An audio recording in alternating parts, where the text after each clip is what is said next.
Peut-être que si je prenais le petit ventilateur, le mettais dans la glacière et laissais la porte de la glacière ouverte. Au sommet de sa gloire, Marilyn Monroe n'était pas seulement la plus grande star d'Hollywood, c'était la femme que tout le monde regardait, ses photos étaient partout, ses films remplissaient les salles de cinéma et on avait l'impression que le monde entier connaissait chaque instant de sa vie. Mais la vérité, c'est que ce n'était pas le cas. Derrière cette image soigneusement élaborée, Marilyn cachait un secret qui aurait pu lui coûter très cher. Elle était enceinte et le gardait caché, sachant que si cela venait à se savoir, cela pourrait ruiner sa carrière un instant. Pour Marilyn, ce n'était pas seulement un chagrin d'amour personnel, c'était le genre de secret qui donnait l'impression que son monde pouvait s'écrouler du jour au lendemain. Alors, pour qui Marilyn est-elle tombée enceinte ? Rejoignez-nous pour découvrir tous les détails croustillants. La création de Norma Jean. Bien avant les scandales et les grossesses cachées, Marilyn Monroe n'était que Norma Jean, une petite fille avec de grands rêves et un monde dressé contre elle. Elle n'est pas née dans la gloire, mais elle s'est frayé un chemin. Elle est venue au monde le 1er juin 1926 à l'hôpital général de Los Angeles sous le nom de Norma Jean Mortenson, bien que même son nom de famille soit incertain. Sa mère, Gladys Pearl Baker, avait vécu une vie pleine de turbulences avant même la naissance de Marilyn. Gladys s'était mariée jeune, à seulement 14 ans, avec un homme 2 fois plus âgé qu'elle. Le mariage était violent, mais il a donné naissance à 2 enfants, Robert et Bernice. 1923, Gladys s'était battue pour le divorce et la garde des enfants, mais son ex-mari a kidnappé les enfants et a disparu dans le Kentucky. Marilyn n'apprendrait l'existence de sa demi-sœur qu'à l'âge de 12 ans, et ce n'est qu'à la fin de son adolescence que les deux se sont finalement rencontrés. Essayant de passer à autre chose, Gladys s'est remariée cette fois avec Martin Mortenson. Mais cette union s'est effondrée presque instantanément. Pourtant, lorsque Norma Jean est née, le nom de Mortenson a été apposé sur l'acte de naissance. Bien que les biographes aient convenu plus tard qu'il n'était pas le vrai père, beaucoup ont désigné Charles Stanley Gifford, le patron de Gladys au studio RKO, comme le candidat probable. Fait, un test ADN de 2022 a confirmé le lien. Ainsi, dès le début, la vie de Marilyn était un enchevêtrement de questions sans réponse. Malgré le chaos qui tourbillonnait autour de la vie amoureuse de sa mère, les premières années de Marilyn n'ont pas été entièrement sombres. Gladys, aux prises avec des difficultés financières et émotionnelles, a confié son bébé à un couple chrétien, Albert et Ida Bolander. Norma Jean a grandi dans leur modeste maison de Hawthorne et bien que ce ne soit pas luxueux, c'était stable. Gladys venait leur rendre visite le week-end, mais leur lien était fragile et des fissures ont commencé à apparaître. Quand Marilyn a eu 7 ans, sa mère a réussi à économiser suffisamment d'argent pour acheter une petite maison à Hollywood et Norma Jean a emménagé avec elle. Mais le bonheur n'a pas duré. 1934, Gladys a subi une grave dépression mentale et a été diagnostiquée schizophrène paranoïde. Elle a été internée et pour le reste de sa vie, ses apparitions dans le monde de Maryland seraient au mieux fugaces. Du jour au lendemain, Norma Jean est devenue pupille de l'État. Ce qui a suivi a été une enfance ballottée entre familles d'accueil, parents et les murs froids d'un orphelinat. Pendant 16 mois, elle est restée chez George et Emma Atkinson, des locataires centres familiaux, et pendant cette période, il y a eu de sombres suggestions d'abus. Enfant timide, elle a développé un bégaiement, se repliant davantage sur elle-même. 1935, elle a été déposée à l'orphelinat de Los Angeles, où elle se souviendrait plus tard s'être sentie complètement abandonnée. Bien que l'institution ait été saluée comme progressiste, rien ne pouvait combler le vide d'une mère disparue. Finalement, une amie de sa mère, Grace Goddard, est intervenue tant que tutrice, mais la stabilité restait hors de portée. Marilyn a été ballottée entre les Goddard, les parents et les connaissances. Pire encore, elle a affirmé plus tard que le mari de Grace, Doc, l'avait agressée. Le sentiment de trahison n'a fait qu'accroître sa solitude. Et pourtant, quelque chose bouillonnait à l'intérieur de Norma Jean. Lorsque les familles d'accueil l'envoyaient au cinéma pour la faire sortir de la maison, elle s'asseyait, figée dans les salles obscures, les yeux rivés sur l'écran. Plus tard, elle expliquerait que lorsqu'elle a compris ce qu'était le métier d'acteur, elle a décidé sur le champ que c'était ce qu'elle voulait faire. 1938, un peu de répit est arrivé lorsqu'elle a emménagé chez la tante de Grace, Anna Leur. Anna était gentille et pour la première fois depuis des années, Norma Jean s'est sentie chez elle.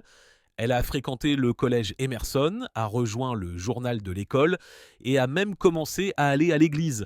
Mais Anna vieillissait et était mauvaise santé. Et 1941, Norma Jean était de retour chez les Goddard.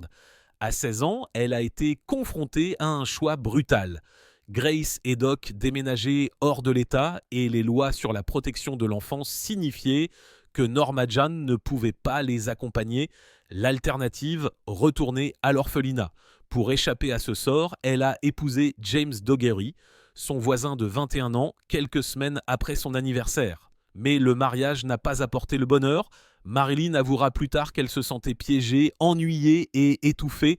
Dougherty a rejoint la marine marchande et elle l'a suivi à Catalina Island où il était stationné. Mais lorsqu'il a embarqué 1944, la vie de Norma Jean a pris un tournant brutal. Elle a trouvé du travail à la Radioplane Company, une usine de munitions à Vanise. C'est là que le destin est intervenu. Le photographe de l'armée David Conover est venu à l'usine pour capturer des images de femmes soutenant l'effort de guerre. Son appareil photo a trouvé Norma Jean. Bien que ces photos n'aient pas été officiellement utilisées, l'étincelle avait été allumée. Peu de temps après, elle a quitté son travail à l'usine et a commencé à travailler comme mannequin à plein temps. 1945, elle avait signé avec l'agence de mannequins Blue Book. Ses cheveux naturellement bouclés et bruns ont été lissés et décolorés blond platine et son look transformé. Les magazines de pin-up et les publicités ont commencé à l'appeler. Un an, elle a fait la couverture de 33 magazines, son large sourire et son allure naturelle attirant les projecteurs. Son mari, cependant, n'était pas ravi. Dougherty s'opposait à sa carrière, mais Norma Jean n'était pas prête à ralentir. 1946, elle l'avait quitté. Déterminée à poursuivre son propre avenir avec l'aide de l'agent Ben Lyon à la 20th Century Fox, elle a signé son premier contrat. Ensemble, ils ont créé son nouveau nom, Marilyn Monroe. Marilyn, d'après la star de Broadway Marilyn Miller, et Monroe, le nom de jeune fille de sa mère. Sa première année chez Fox a été un cours accéléré sur l'industrie cinématographique. Elle a étudié le théâtre, le chant et la danse, tout travaillant dans de petits rôles dans des films comme Dangerous Years et Scooter Who's Coulda Hey. Mais lorsque son contrat n'a pas été renouvelé en 1947, elle a été anéantie. Pourtant, elle n'était pas prête à abandonner. Marilyn s'est battue. Elle est retournée au mannequinat, a pris des cours de théâtre à l'Actors Laboratory et a même fait des petits boulots sur les plateaux de studio. Elle s'est liée d'amitié avec le chroniqueur mondain Sidney Skolsky et s'est lancée dans le jeu du réseautage hollywoodien, y compris des relations stratégiques avec des hommes puissants. Finalement, Joseph Schenck, un dirigeant de la Fox, l'a aidé à obtenir un contrat chez Columbia Pictures. Là, sa transformation est allée encore plus loin.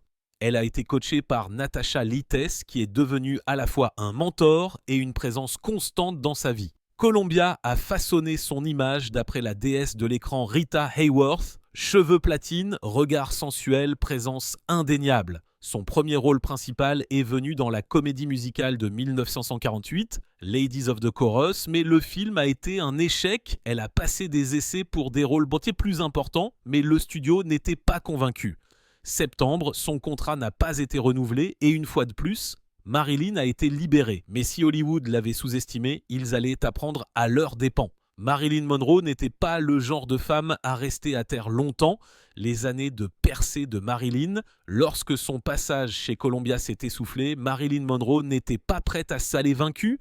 Si Hollywood ne lui offrait pas une place à la table, elle se ferait une elle-même. Elle est retournée à ce qu'elle connaissait. Le mannequinat, au début, c'était des petites choses, des publicités pour la bière, posées topless ou bikini pour des artistes. Mais 1959, elle a franchi la ligne qui allait la suivre pour toujours. Elle s'est déshabillée pour le photographe Tom Kelly et a posé complètement nue pour une série de calendriers. Elle a utilisé le pseudonyme de Mona Monroe. Marilyn ne considérait pas cela comme honteux. Elle était fauchée et elle était à l'aise avec son corps. Ce qu'elle ne pouvait pas savoir, c'est comment ces photos reviendraient de force plus tard, manquant de faire exploser sa carrière ou, comme le destin l'a voulu, la transformant une légende. Peu de temps après, Marilyn a rencontré Johnny Hyde. Hyde était des décennies plus âgé, riche et bien introduit, et Marilyn est devenue à la fois sa protégée et son amante. Grâce à lui, elle a décroché de minuscules rôles dans des films importants, des rôles si petits qu'on pouvait cligner des yeux et la manquer. Mais ils ont tout changé. L'un d'eux était dans All About Eve, un film qui a accumulé 14 nominations aux Academy Awards. Même si Marilyn n'avait que quelques lignes, sa présence à l'écran était électrique. La légende de Hollywood Bette Davis a dit plus tard qu'elle ne doutait pas que Marilyn réussirait, la qualifiant d'ambitieuse, de sérieuse et débordante de talent. À peu près à la même époque, elle est apparue dans le film noir de John Huston, The Asphalt Jungle. Et une fois de plus, les gens l'ont remarqué. Les critiques ont commencé à dire « Cette fille n'était pas qu'une pin-up, elle pouvait jouer la comédie ». Décembre 1950, Hyde avait obtenu à Marilyn un contrat de 7 ans avec la 20th Century Fox. C'était une énorme opportunité, mais douce amère. Quelques jours plus tard, Hyde est mort d'une crise cardiaque, laissant Marilyn dévastée et une fois de plus seule. Pourtant, elle a continué à avancer. 1951, elle a décroché des rôles secondaires dans des comédies de la Fox comme As Young as You Feel, Love Nest et Let's Make It Legal. Les rôles n'étaient pas vraiment révolutionnaires, elle était surtout la blonde sexy qui remplissait le cadre, mais elle a quand même attiré l'attention. Le New York Times a salué sa performance dans As Young as You Feel, tandis que d'autres l'ont qualifiée de l'une des étoiles montantes les plus brillantes d'Hollywood. Le public était d'accord, des milliers de lettres de fans ont afflué, les soldats ont placardé ses pin-ups dans leurs casernes et Stars and Stripes l'a couronnée Miss Cheesecake de 1951. L'année suivante, la Hollywood Foreign Press l'a nommée meilleure jeune personnalité du box-office. Sur le plan privé, la vie amoureuse de Marilyn était aussi digne des gros titres que ses films. Elle a eu de brèves liaisons avec le réalisateur Elia Kazan, Nicholas Ray, Yul Brynner et Peter Lawford. Mais au début de 1952, elle a entamé une romance qui allait passionner la nation. La superstar des Yankees de New York, Joe DiMaggio. Joe était déjà une icône américaine, l'un des athlètes les plus célèbres au monde. Ensemble, ils étaient le rêve d'un attaché de presse et une mine d'or pour les paparazzi. Puis est venu le scandale qui aurait pu la ruiner ou la rendre intouchable. Mars 1952, des rumeurs concernant ses photos de calendrier nu ont refait surface. Le studio a paniqué, mais au lieu de le nier, Marilyn s'est appuyée sur la vérité. Elle a admis avoir posé nue, expliquant qu'elle était fauchée et qu'elle avait besoin d'argent. Cette honnêteté a choqué les gens, mais elle les a également conquis. Les fans ont compâté. Les critiques étaient intrigués et soudain, Marilyn n'était plus un scandale. Elle était une sensation.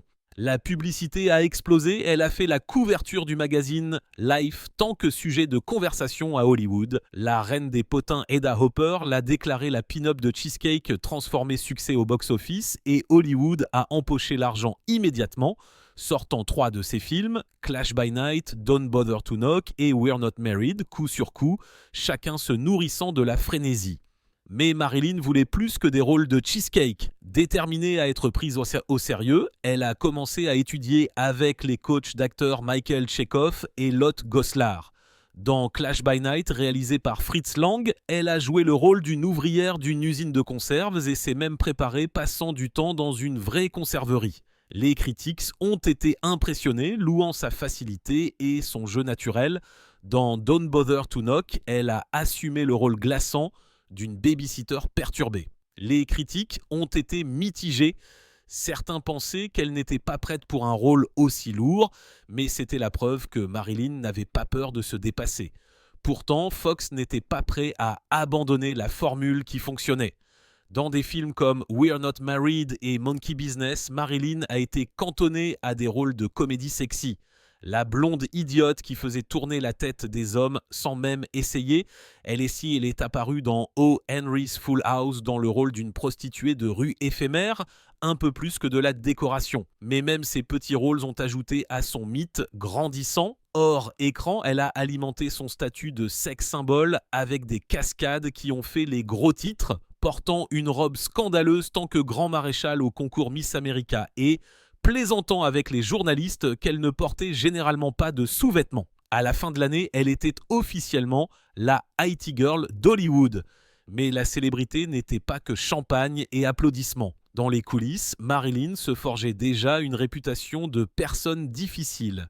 Elle était retard sur les plateaux, oubliait ses répliques et exigeait des prises sans fin jusqu'à ce qu'elle soit satisfaite. Les réalisateurs étaient de plus frustrés, mais ces difficultés n'étaient pas dues à de la paresse.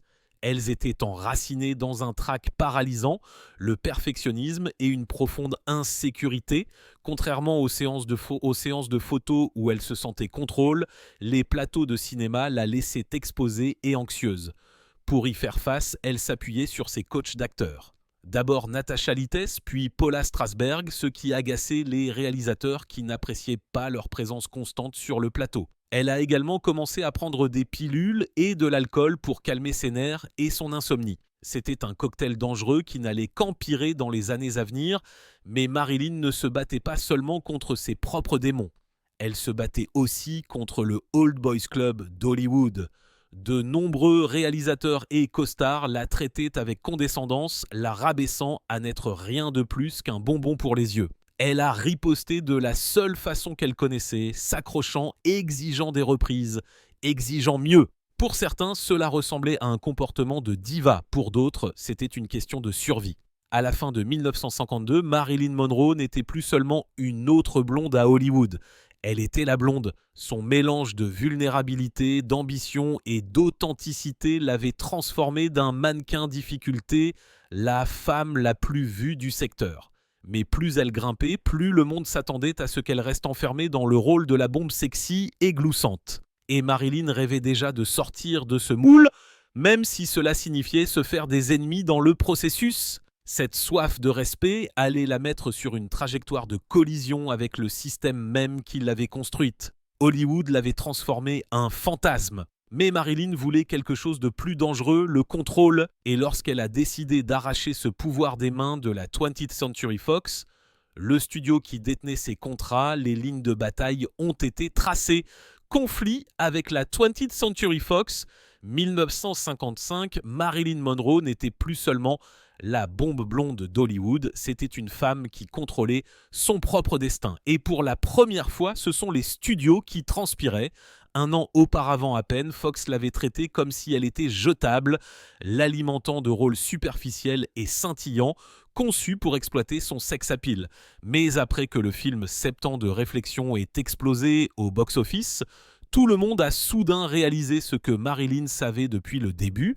Elle n'était pas seulement une star, elle était le box-office et elle avait assez de jouets selon les anciennes petites règles. Dans les coulisses, les batailles faisaient rage. Les dirigeants de Fox et l'équipe de Marilyn se sont affrontés pendant des mois. Elle voulait le contrôle, ils voulaient l'obéissance. Mais Marilyn n'était plus la fille de contrat effrayée qui acceptait n'importe quel rôle qui lui était proposé. Elle exigeait l'approbation de l'histoire, l'approbation du réalisateur et même l'approbation du directeur de la photographie parce qu'elle comprenait quelque chose que la plupart des actrices n'osaient pas dire à voix haute.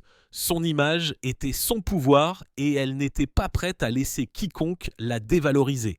Elle voulait 100 000 $ de film, plus la liberté de travailler dehors de Fox.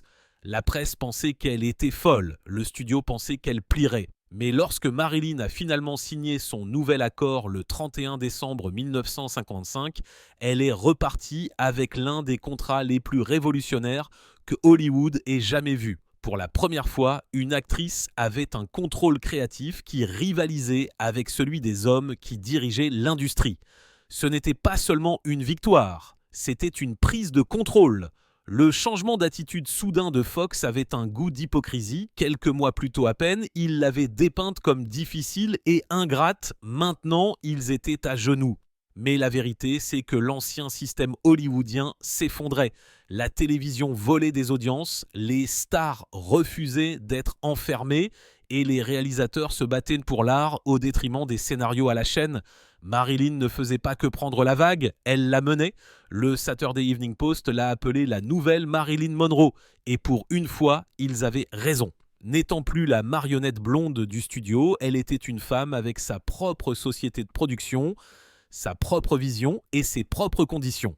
Janvier 1966, les journaux saluaient son contrat comme l'une des plus grandes victoires qu'une actrice ait jamais remportée. Un accord de 8 millions de dollars qui prouvait qu'elle n'était plus la risée d'Hollywood, mais son avenir. Son premier test dans le cadre du nouveau contrat a été avec Arrêt d'autobus. Ce n'était pas un autre rôle à rire et à se trémousser. C'était Marilyn qui prouvait qu'elle pouvait assumer un drame sérieux. Le monde s'est penché attendant de voir si la femme qui avait été moquée comme une pin-up bikini pouvait réellement assurer. Et Marilyn, elle était plus que prête à leur montrer. Mais alors que Marilyn prenait enfin le contrôle de sa carrière, sa vie personnelle était une toute autre histoire. Les mariages. Aucune star hollywoodienne n'a jamais jeté un sort comme celui de Marilyn Monroe. Des décennies après sa mort, son nom envoie encore un frisson à travers la culture pop. Le sourire éblouissant, les cheveux platines, la présence qui illuminait les salles de cinéma, Marilyn était magique. Mais derrière tout cet éclat se cachait une femme constamment à la recherche de stabilité, d'amour et d'un endroit où elle se sentirait vraiment chez elle. Et ce qui concerne ses mariages, cette recherche l'a menée sur des chemins remplis de passion, de chagrin et de trahison. Son histoire a commencé bien avant que le monde ne la connaisse sous le nom de Marilyn. À cette époque, elle s'appelait Norma Jean Baker, à seulement 16 ans. Elle a épousé James Dougherty, un marin marchand de 21 ans qui lui offrait l'illusion de la sécurité. Elle a abandonné l'école, est devenue femme au foyer et a essayé d'endosser le rôle de la normalité. Mais Norma Jean n'a jamais été destinée à se fondre dans la masse. Pendant que Dougherty était mère, elle s'est réinventée. 1946, le mariage était terminé et Norma Jean avait disparu. À sa place se tenait Marilyn Monroe, une femme que le monde n'arrêterait jamais de regarder. Au début des années 1950, Marilyn était au sommet de sa gloire. Niagara, les hommes préfèrent les blondes. Comment épouser un millionnaire ? Et puis est venue l'histoire d'amour à l'américaine dont la presse ne pouvait plus se lasser. La star la plus brillante d'Hollywood épousant le golden boy du baseball, Joe DiMaggio. Sur le papier, ils étaient un rêve, mais réalité, une tempête attendait de se produire. Joe voulait une femme, Marilyn voulait une carrière. Et à mesure que sa renommée montait flèche, sa jalousie s'approfondissait. Il ne supportait pas le regard du monde sur elle, surtout lorsqu'elle a tourné cette scène. Celle avec sa robe blanche volant au-dessus d'une bouche de métro dans 7 ans de réflexion. Pour les fans, c'était emblématique. Pour DiMaggio, c'était une humiliation. Les disputes sont devenues plus laides et lorsque Marilyn a demandé le divorce seulement 9 mois plus tard, elle a qualifié cela de cruauté mentale. Pourtant, le lien entre eux ne s'est jamais complètement rompu. Des années plus tard, après que sa santé se soit détériorée, Joe était de retour à ses côtés tant qu'ami, silencieusement loyal d'une manière qu'il ne pouvait pas gérer tant que mari. Lorsque Marilyn est décédée en 1962, c'est DiMaggio qui s'est occupé des funérailles. Il ne s'est jamais remarié. Jusqu'à la fin de sa vie, il a envoyé des fleurs sur sa tombe 3 fois par semaine. Mais l'amour le plus long et le plus compliqué de Marilyn a été avec le dramaturge Arthur Miller. La presse les a surnommés l'intello et le sablier. Mais pour Marilyn, Miller représentait la sécurité. Pour une fois, elle croyait avoir trouvé le véritable amour, un partenaire qui voyait au-delà de l'apparence. Elle s'est même convertie au judaïsme pour lui, se jetant à corps perdu dans le mariage. Miller lui a écrit des lettres d'amour dégoulinantes d'adoration, la qualifiant de miracle. Pendant un certain temps, il a semblé qu'elle avait enfin trouvé son havre de paix, mais la réalité a une façon de réécrire les contes de fées. Marilyn a subi des fausses grosses couches qui l'ont dévastée. Miller, autrefois son plus grand champion, a commencé à griffonner des choses bien cruelles dans son journal, des pensées que Marilyn finirait par découvrir. Il l'a dépeinte comme une déception, voire une source d'embarras devant ses amis intellectuels. Pour une femme qui aspirait autant au respect qu'à l'amour, c'était une trahison qui lui a transpercé le cœur. Les fissures se sont manifestées lors du tournage de The Misfits, un film que Miller a écrit pour elle. Au moment où les caméras ont cessé de tourner, leur mariage aussi. Ils ont divorcé 1961, juste avant la première du film. Miller exploiterait plus tard leur naufrage pour trouver du matériel, écrivant des pièces inspirées de leur vie commune. Mais pour Marilyn, le mal était fait. Dans son journal pendant The Misfits, elle a écrit ces mots glaçants. « À partir de demain, je prendrai soin de moi car c'est tout ce que j'ai vraiment. Et comme je le vois maintenant, tout ce que j'ai jamais eu. » Et c'est peut-être la vérité déchirante au cœur de Marilyn Monroe. Elle était aimée par des millions de personnes, désirée par d'innombrables hommes et idolâtrée par les femmes du monde entier. Mais dans les moments de calme, elle se sentait seule. Ces mariages racontent l'histoire d'une femme à la recherche de stabilité, de quelqu'un qui pourrait supporter toute sa lumière et toute son obscurité. Aucun d'eux n'a été capable. Mais l'image de Marilyn, brillante, compliquée, sage, au-delà de ce que les gens lui attribuaient, a perduré bien plus longtemps que tous ses amours. Parce que, fin de compte, Marilyn Monroe n'appartenait à personne. Elle s'appartenait à elle-même. Mais le mariage n'était qu'une partie de l'histoire d'amour enchevêtrée de Marilyn. Au-delà des alliances, des vœux et des promesses brisées se trouve une série d'aventures et d'implications, les aventures supposées. Au fil des ans, la vie amoureuse de Marilyn Monroe est devenue aussi légendaire et aussi obscure que le mystère entourant sa mort le 4 août 1962. Pour chaque romance officielle qu'elle a eue, il y a d'innombrables aventures, flirts et implications interdites dans lesquelles elle s'est impliquée. Marilyn elle-même semblait apprécier le pouvoir de laisser les gens deviner. Même son ami proche, le photographe Sam Shaw, a un jour fait remarquer que si elle avait vraiment été avec tous les hommes qui la revendiquaient, elle n'aurait jamais eu le temps de faire des films. L'une des premières liaisons supposées remonte à 1947, lorsque Marilyn a été liée au fils de Charlie Chaplin, Charlie Jr. L'affaire, comme le veut l'histoire, s'est terminée par un scandale spectaculaire lorsque Charlie l'a surprise dans le lit de son frère Sidney. Chaplin Jr. a plus tard fait allusion à la romance dans son autobiographie. Alors que des écrivains comme Anthony Summers ont exploré le triangle des tailles, Hollywood a longtemps été obsédé par cette idée aussi, plus récemment dans Blonde 2022, qui imaginait Marilyn impliquée non seulement avec Charlie, mais aussi avec Edward G. Robinson Jr.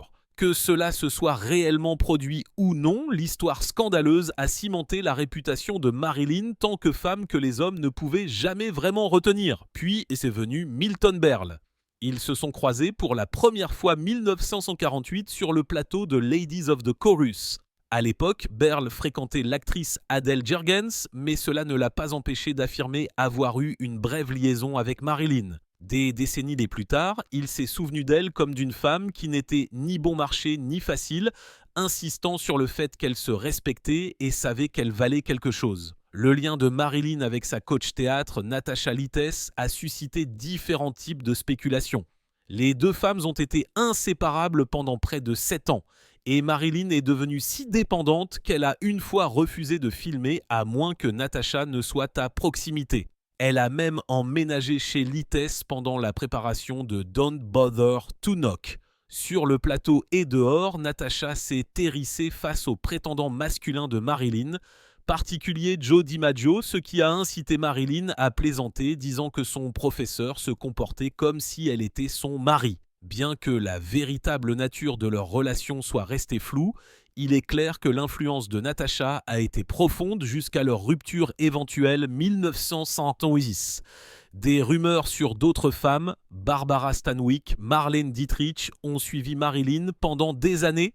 Dans ses mémoires, My Story, publié 1974, elle a balayé les bavardages, rappelant comment un homme avait un jour suggéré qu'elle pourrait être lesbienne parce qu'elle n'avait montré aucune réaction à son égard. Elle a admis qu'elle ne l'avait pas contredit à l'époque, mais après être tombée amoureuse plus tard dans sa vie, elle savait exactement qui elle était. La liste des hommes liés à Marilyn se lit comme un appel nominal d'icônes du milieu du siècle.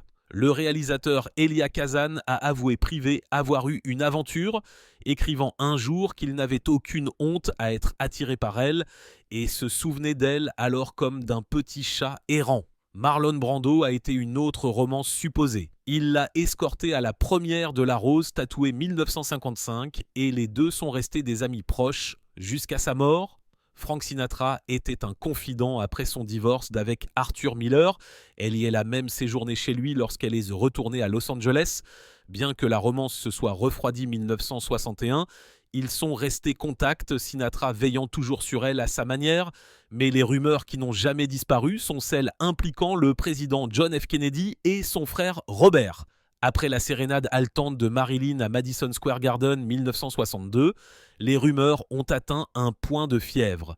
Le biographe James Spada a plus tard fait remarquer qu'il était clair qu'elle avait été impliquée avec les deux hommes, bien que la question de savoir si cette implication a joué un rôle dans sa mort reste une question enfouie dans la spéculation. Et puis il y a eu Jerry Lewis qui a choqué beaucoup de gens dans une entrevue tardive lorsqu'il a affirmé avoir eu une romance secrète avec Marilyn. Il a décrit leur intimité comme longue et intense, avouant que cela l'avait laissé physiquement détruit pendant des semaines. Ces affaires ont peut-être alimenté les tabloïds, mais les secrets les plus dangereux de Marilyn n'impliquaient pas seulement des nuits volées avec des hommes puissants, ils ont touché quelque chose d'encore plus explosif, mariage, chagrin d'amour et une grossesse si scandaleuse qu'elle aurait pu mettre fin à sa carrière. La grossesse secrète qui a failli mettre fin à la carrière de Marilyn Monroe, au sommet de l'ascension de John F. Kennedy au pouvoir, lorsque les caméras le dépeignaient comme le Golden Boy de l'Amérique, et que Marilyn Monroe régnait tant que star la plus enivrante d'Hollywood. Les deux jouaient avec le feu.